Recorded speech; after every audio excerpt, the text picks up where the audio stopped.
元神离体对神力本源耗损极大，更会折损寿元。您确定要如此吗？只要他平安，别说是万载寿元，就算是10万载，都算得了什么？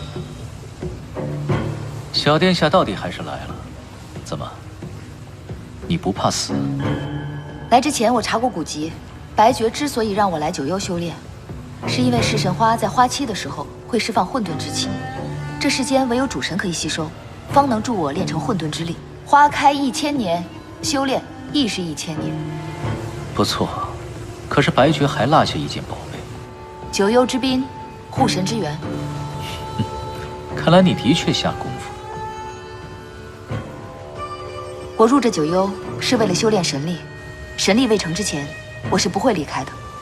至于来见你，是想让你助我在九幽的边境布下一道结界，一道连神都破不开的结界。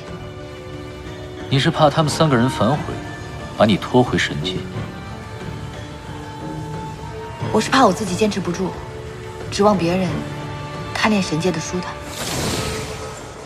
见过天启神尊。天启神尊，方才小殿下下令，任何人不得进入九幽。走开，我要陪上古一块历练。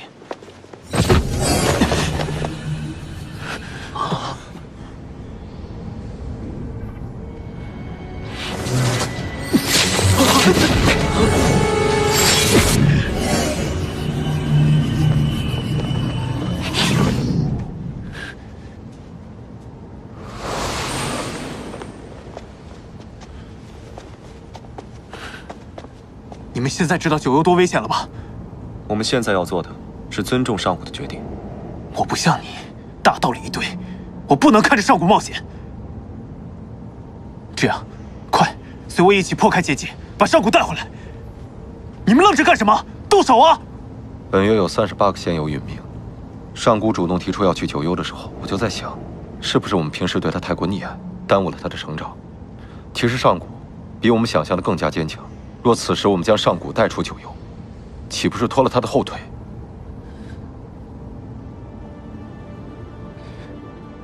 你们最好祈求他平平安安。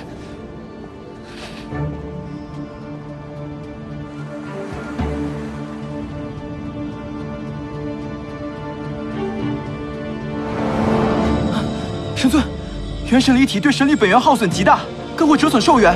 您确定要如此吗？只要他平安，别说是万载寿元，就算是10万载，都算得了什么？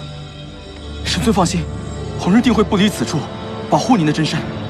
只是您一定要务必小心，若是让魔族或是玄阴发现您的元神，本体也会灰飞烟灭。本尊知道。